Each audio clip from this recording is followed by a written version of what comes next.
¿Recuerdan ustedes, jóvenes, claramente de que en todas las clases, bueno, en las anteriores sesiones, hemos estado trabajando sobre las categorías gramaticales? Estas categorías gramaticales son base fundamental para la construcción de oraciones, para la construcción de frases, para la construcción de los textos.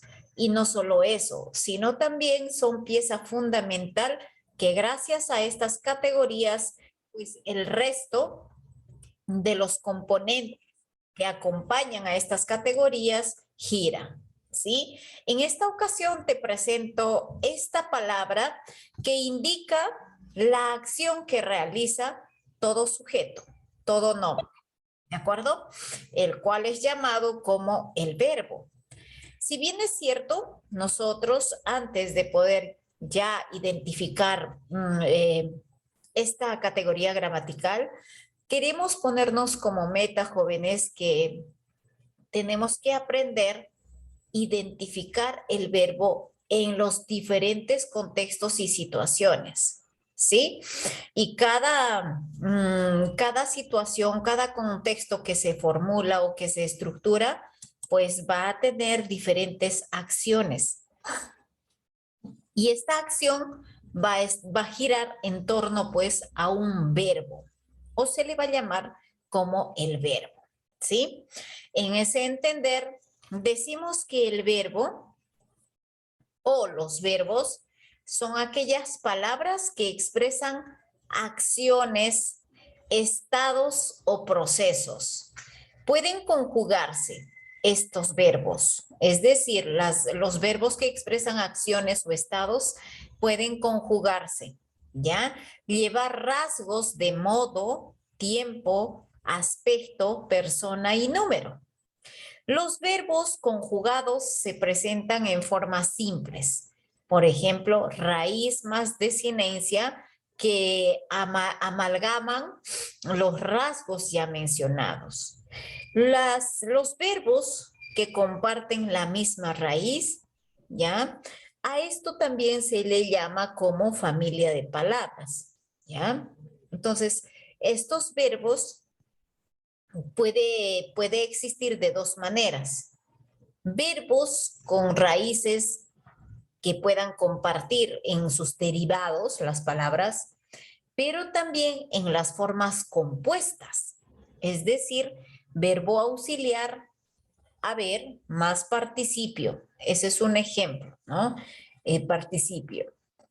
También pueden encontrarse en formas no conjugadas, llamadas verboides o formas no personales del verbo, ya que éstas carecen de los rasgos personales, carecen los rasgos de persona y número. Los verboides son tres: el infinitivo, el gerundio y el participio. El infinitivo, el gerundio y el participio. Estas formas no personales de verbo, algunas carecen de persona y número. Y algunas pues van a poseer estos rasgos de género y número. Perdón, de persona y número. Entonces, ¿cómo identificar cuáles son esos verbos que carecen de rasgos como persona y número? ¿Cuáles son? Los verboides son tres: el infinitivo, el gerundio y el participio. El infinitivo, todos aquellos verbos que se pueden conjugar o claro, que se pueden conjugar, como por ejemplo, o todos aquellos verbos que puedan salir derivados o que compartan la misma raíz. Mientras que los gerundios vamos a observar la diferencia con el infinitivo. Para mayor explicación vamos a tocar parte por parte, ¿de acuerdo? Para que cada uno de ustedes pueda entender a qué le llamamos verbos o los verboides que pueden ser infinitivos, gerundios y participios. Vamos a empezar por los infinitivos. Estos verbos o los verbos infinitivos es el nombre del verbo se presentan en dos formas. Puede existir verbos infinitivos simples o verbos infinitivos compuestos. Con el verbo auxiliar haber. El participio de otro modo, dice, también puede presentarse en la forma simple y compuesta. ¿De acuerdo? Entonces, en una oración, su función sintáctica es la del verbo y la del sustantivo. ¿Sí? Su función sintáctica. Puede hacer el papel de verbo, pero también puede hacer el papel de sustantivo. Entonces, de esa manera nosotros podemos identificar al verbo infinitivo.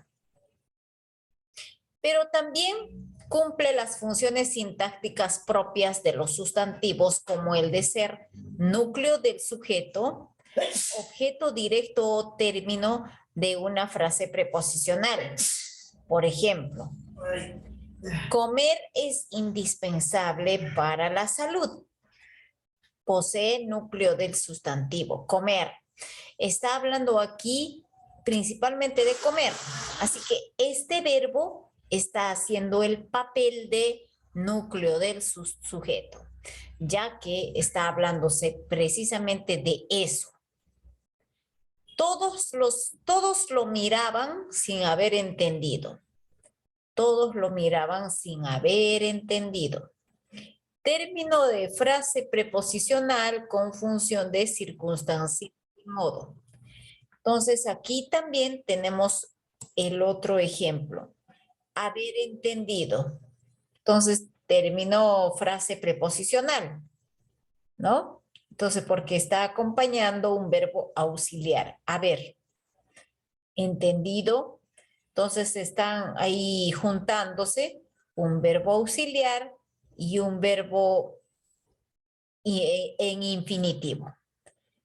Luego tenemos también el infinitivo se comporta como un verbo porque admite completamente como objeto directo y objeto indirecto. Circunstanciales. Entonces, esta parte del infinitivo se comporta también de esa manera, como un verbo porque admite complementos, ¿sí? Objeto directo, objeto indirecto. Circunstanciales, formando así una construcción verboidal de infinitivo. Entonces, aquí, jóvenes, nosotros podemos darnos cuenta que el verbo no solamente cumple un solo papel, el de poder indicar la acción que realiza el sujeto, sino también incluso puede hacer el papel de sujeto. Puede hacer el papel de complemento directo como objeto directo o puede ser objeto indirecto. También puede hacer el papel de circunstancial, ¿no? Entonces, puede haber varias funciones que realiza el verbo. Por ejemplo, comer verduras diariamente es bueno para la salud. Comer verduras diariamente es bueno para la salud. ¿De qué se habla? En esta oración particularmente se está hablando de comer. Así que eso viene a ser nuestro, puede hacer el papel de ¿qué? Objeto directo, objeto indirecto, circunstancial. ¿Qué papel cumple, por ejemplo, esa oración, ese verbo? Comer verduras diariamente es bueno para la salud. Hace de papel de complemento u objeto directo. Todos lo miraban sin haber entendido bien sus intenciones.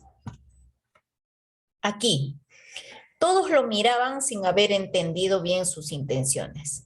Aquí tenemos un objeto indirecto, ya que después de mirar, del verbo miraban, tenemos un enlace, un nexo, sin haber entendido, verbo auxiliar y verbo infinitivo.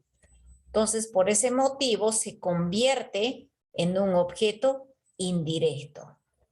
De circunstancial, vamos a decirlo así, va a tener un complemento con expresiones, es decir, va a utilizar verbos para expresar las circunstancias del momento o el modo en que surge la oración.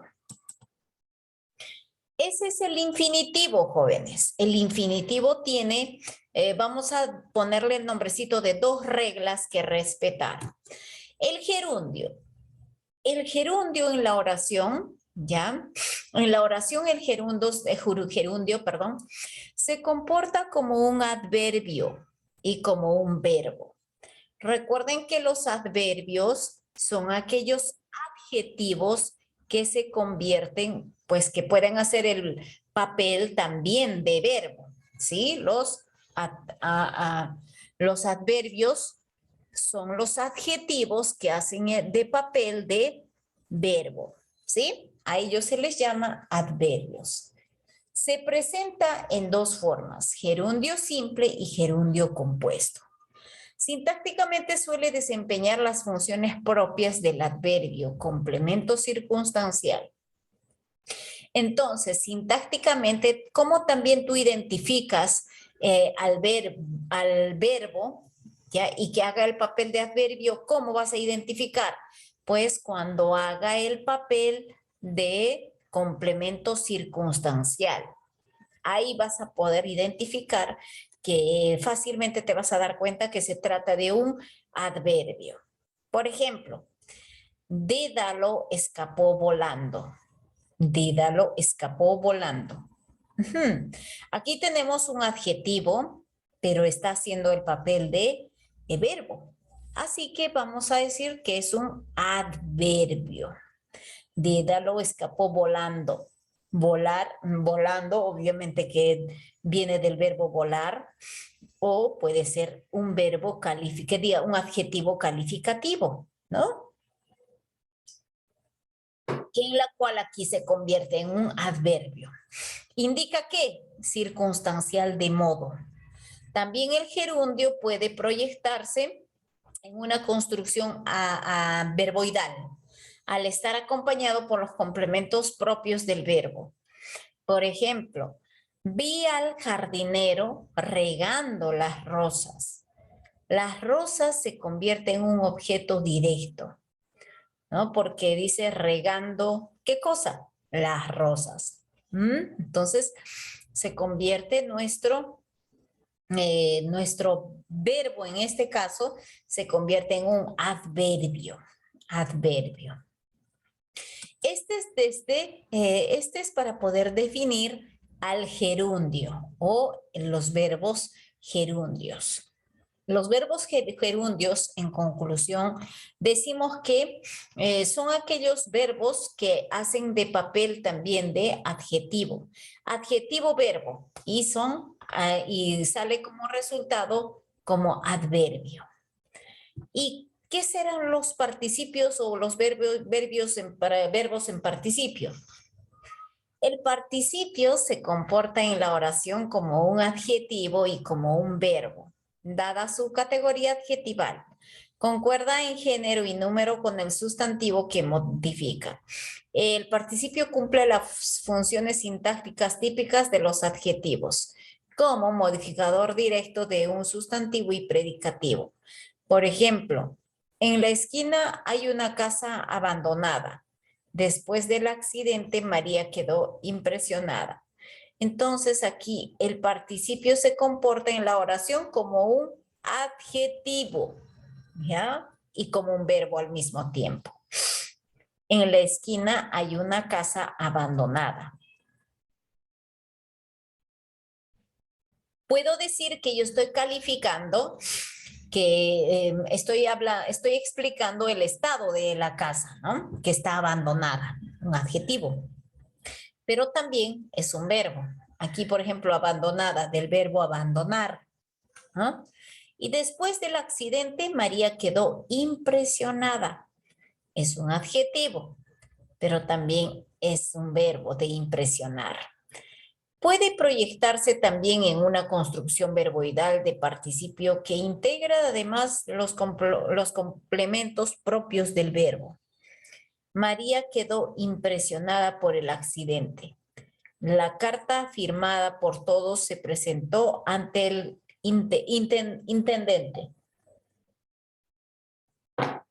Aquí estamos observando la construcción verboidal de participio que integra además los complementos propios del verbo. Existen algunos participios irregulares que no siguen el modelo ado, ido, sino que utilizan los sufijos dos o cho. Por ejemplo, puesto, abierto, muerto, visto, impreso, dicho, hecho. Entonces, vemos aquí la diferencia entre las tres formas de el verbo. Verbo infinitivo, verbo gerundio y verbo el participio. Ahora vamos a hacer lo siguiente. Vamos a poner en práctica lo que hemos aprendido. Vamos a subrayar en este texto que te presento los infinitivos e identificar si funcionan como sujeto, objeto directo o términos de preposición. Distinguir las construcciones verboidales o verboides del infinitivo. ¿De acuerdo?